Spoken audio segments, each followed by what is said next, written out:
तो दोस्तों आप लोगों ने एक कहावत सुने होंगे कि बच्चे जब बड़े हो जाते हैं ना तो बच्चे की खुशी में ही माँ बाप की खुशी होती है।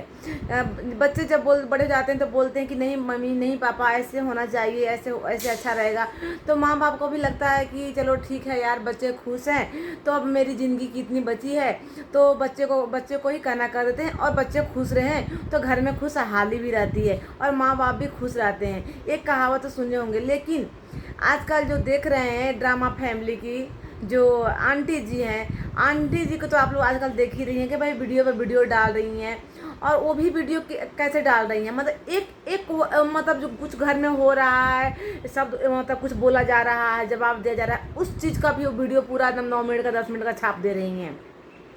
तो आंटी जी कल बोल रही थी कि पहले तो उनका बड़ी बहू बेटा के लिए बहुत ही आजकल दया उमड़ रही है। हालांकि उनके लिए तो दया उमड़ती है दोस्तों, क्योंकि वो बड़े बहू बेटा जो हैं बहुत ही भाई ऐसे वाले हैं ना। तो भाई वहाँ पर अब नया ड्रामा शुरू हो गया कि मैडम जी का दांत में दर्द हुआ है। तो उस चीज़ को आंटी जी को बहुत ही टेंशन हो रही है, दांत में दर्द का इतना टेंशन आंटी जी। और घर में 9 महीने प्रेग्नेंट बहू बैठी है। आज तक आप बोलिए कि उस बहू को आपने अपने हाथों से कभी कुछ बनाकर और प्रेम से जाकर दिया हो, वीडियो बनाया हो, जिस तरह आपने हर टॉपिक का हर शब्द का वीडियो बनाकर आप डाल दे रहे हैं बेटा का। आप कभी बोलिए कि कभी आप अपने वीडियो में कभी वो चीज़ शूट किए हैं कि हाँ रंजना लो ये मीठा खा लो। हालांकि रंजना अपने वीडियो में एक बार बोली है कि मुझे शाम के टाइम में मीठा मुझे खाना अच्छा लगता है, मैं खा लेती हूँ, ठीक है। तो कभी आपने कभी अपने ये इतना खुशी हुई कि हाँ चलो भाई इतना मन्नत के बाद मेरे घर में खुशियाँ आ रही हैं। जो माता रानी के पास मैं झोली फैला फैला कर रोती थी, आखिरकार माता रानी ने सुनी है और मेरे घर में इतनी खुशियाँ दी हैं। तो चलिए ना इस खुशियाँ को थोड़ा और भी स्पेशल फील करवाया जाए। भाई जो मेरे घर की वारिस ला रही है उसको थोड़ा सा स्पेशल फील करवाया जाए। उसको कभी एक आध बार कभी मीठा बना के खिला दे, कभी जो उसका मन कर रहा है वो बना कर खिला दे। कहा जाता है ना प्रेग्नेंट औरत बच्चे के बराबर हो जाते हैं। कुछ खाने का मन हमेशा कुछ ना कुछ मतलब मूड स्विंग होता है तो कुछ कुछ खाने का मन करता है। तो जब मायके में जब बेटियां रहती हैं तो मम्मी होती है, दीदी होती है तो बना के देती है। लेकिन यहाँ भी तो रंजना का मायके ये आपके लिहाज से, क्योंकि आप तो बेटी मानती हैं अपने बहू को। तो फिर आज तक अपनी बेटी या बहू को जो बेटी मानती हैं उस बेटी को आपने कभी अपने हाथों से आंटी जी कभी कुछ बनाकर प्यार से दी कि हाँ रंजना ये खा लो। तो कभी उसका तबीयत खराब हुआ तो कभी उसको सर पर हाथ फेरी, कभी वैसा कर कभी वीडियो बनाई। हाँ तो कैसे समझा जाए कि आप बेटी मानती हैं। हाँ और क्या, तो एक बहू के लिए बहुत दया आ रही है क्योंकि उसका दांत में दर्द हुआ है। भाई दांत में तो ऐसे भी दर्द छोटे बच्चों को भी होता है दांत का दर्द। लेकिन 9 महीने के प्रेग्नेंट बहू आपको नहीं दिख रही है।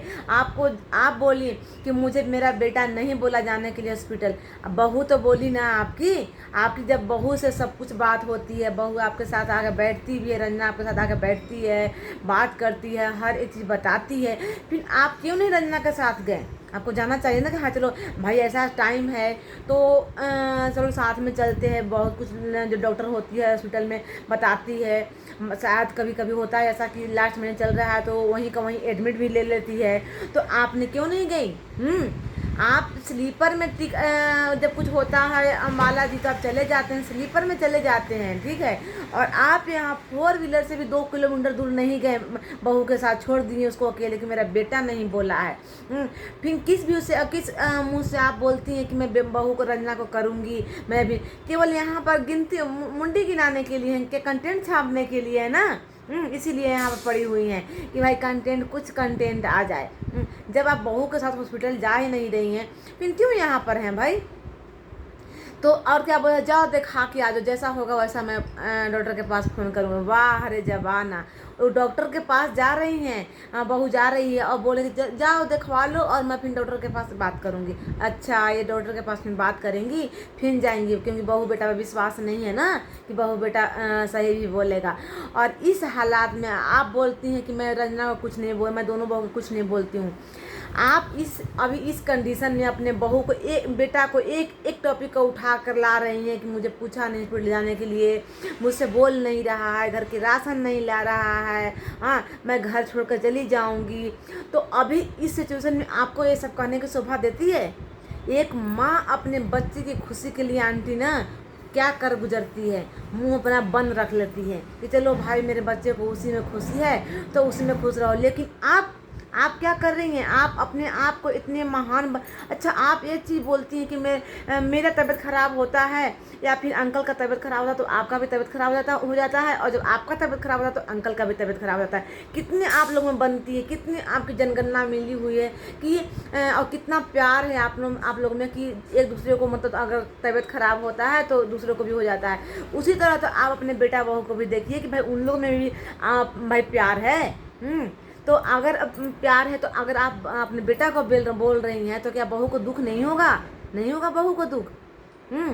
तो आंटी जी आप तो समझ रही हैं ना कि अगर मैं बहू को बोलूँगी तो भाई पब्लिक धो डालेगी, ठीक है, इसीलिए क्यों ना बेटा को ही बोला जाए।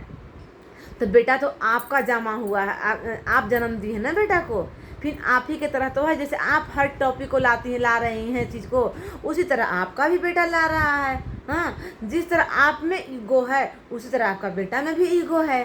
फिर इसमें गलत कौन है? गलत कोई भी नहीं, गलत तो आप हो रही हैं कि आप ही के जन्म दिया हुआ बच्चा जब अपने बच्चे से लड़ रही हैं, झगड़ रही हैं, बहुत ठीक है, तो फिर गलती किसकी है? किसके परवरिश में गलती हुई? आपके परवरिश पर सवाल उठता है ना, उंगली उठता है कि वहाँ प्रिंस पर उठता है। प्रिंस ठीक है मानते हैं तो प्रिंस बहुत कुछ, जैसे बच्चा होता है ना, बचकानी हरकत, अब आज तक आप उसको बच्चा ही समझते थे। आप आज तक बोलते थे जब यही प्रिंस जब भाभी को, अपनी आपकी बड़ी बहू रानी को बदनाम करता था तो बोलते कि ये बच्चा है, ये छोटा है, इसको दुलार प्यार की ज़रूरत है, ये दुलार खोता है। तो अब दुलार प्यार कहाँ चला गया आपका? हाँ, आप कहाँ चला गया आंटी जी? जो आप इतना बोलती थी। और रही बात राशन पानी की, तो जब आप सब दिन से अभी आप ही घर में राशन पानी का खर्च उठाती हैं, फिर अभी इस हालात में अभी उसको क्यों दे रही हैं लोड कि हाँ तू राशन पानी लाओ?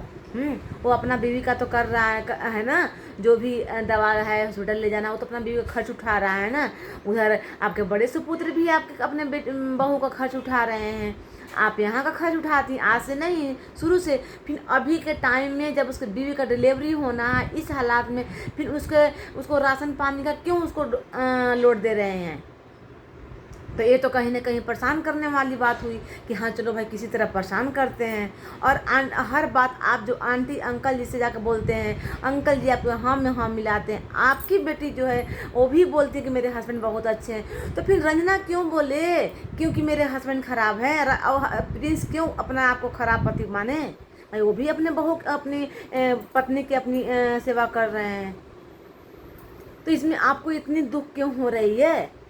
और घर ही बात घर की, तो भाई घर तो भाई बेटा बहू के लिए होता है, फिर आपको रेंट पर देना ज़रूरी है? बताइए, मतलब सबसे बड़ा आपको रेंट ही है। बेटा बहू घर में, मतलब ये होता है ना, जैसे जैसे घर में फैमिली बढ़ते हैं वैसे वैसे घर की रिक्वायरमेंट ज़्यादा होती है। तो भाई वहाँ पर बेटा अगर आपका मांग ही दिया घर और एक, तो इसमें क्या गलती कर दिया? तो ये तो खैर है कि आपका बेटा बहू अब यहाँ पर नहीं रहेंगे। जो हालात आपने कर दिया है उस हालात से तो मुझे नहीं लगता ये प्रेगनेंसी होने के बाद आपके बेटा बहू यहाँ पर रहेंगे। फिर आप रोज दोनों आँख से आंसू आपके चलेंगी, मन नहीं लग रहा है, मुझे सब कोई छोड़ के चला गया, मुझे कोई नहीं पूछने आ रहा है, मैं इतने बच्चों को की। फिर आप रोएंगी कि मुझे कोई नहीं देख रहा है। आपको देखने की जरूरी नहीं होता है आंटी जी, आप तो अभी बहुत कुछ देख सकती हैं। आपको जो ये टनमन करके जो व्यूज आते हैं ना, उसकी कमी हो जाती है, ठीक है ना, क्योंकि आप ये टनमन करेंगी किससे, कंट्रोवर्सी करेंगी किससे, ये कमी आपकी खलती है। तो आंटी जी समझदार बनिए, ये माँ के लक्षण नहीं होते हैं अपने ही पुत्र से, अपने ही सुपुत्र से झगड़ा करना, कंट्रोवर्सी करना और उसको वीडियो बनाकर सोशल मीडिया पर डाल देना, ठीक है। जब आपकी बहू सही है, सास बहू को तो झगड़ा आज तक सुने थे टीवी में, सीरियल में, सोशल मीडिया पर, लेकिन माँ बेटा के झगड़ा, माँ बेटा का कंट्रोवर्सी तो भाई सुनने को बहुत ही कम मिलते हैं, जो कि आप ही की वीडियो से ज़्यादातर शुरू होती है। जब आपके बहू सब सही हैं तो क्यों बेटा से झगड़ा करें, कंट्रोवर्सी? आप ही तो पाले हैं अपने बेटा को, आप ही तो संस्कार दिए हैं, आप ही तो जन्म से सिखाए हैं, फिर आपकी बातों का अपने बेटा, आपके बेटा लोगों को बुरा क्यों लगता है? हाँ, बुरा तो बहू लोगों को लगना चाहिए, फिर आपके बेटे लोगों को ही आपकी बात अच्छी नहीं लगती है, इसका मतलब आपके अंदर कमी है। आपको अपने आप को सुधारना चाहिए। बस आपकी बात किसको अच्छी लगती है? आपके हस्बैंड को, यानी कि अंकल जी को। क्योंकि अंकल जी आज तक आंटी दिल पर हाथ रख के कहिए कि अंकल जी कभी भी आपके वीडियो में अगर बैठा कर आप वीडियो बनाई हैं अंकल जी को, तो अंकल जी आपके बातों को कट किए हैं, कभी भी नहीं। या आप गलत बोली तो भी हाँ में हाँ मिलाएं, सही बोले तभी हाँ में हाँ मिलाएं। ये सही हस्बैंड की और टीचर की पहचान नहीं होती है। ठीक है, जहाँ पत्नी गलत है वहाँ पर गलत भी बोलना चाहिए, लेकिन अंकल जी कभी भी आज तक आपको गलत नहीं ठहराए। अब यही कारण है कि आपको लगता है कि मैं सही हूँ, ठीक है, जो कि सबसे बड़ी गलतफहमी आपकी है। आप सही नहीं हैं। अब इसीलिए आपके बेटा लोग सपोर्ट नहीं करते हैं और आपके बेटा लोग की आपकी बातें अच्छी नहीं लगती है। ठीक है आंटी जी। तो चलिए दोस्तों, मैं इनका जवाब देती हूँ। बाकी आप लोग को अच्छा अगर लगे तो वीडियो को लाइक शेयर सब्सक्राइब जरूर कीजिएगा। मिलते हैं अगले वीडियो में, तब तक के लिए बाय बाय।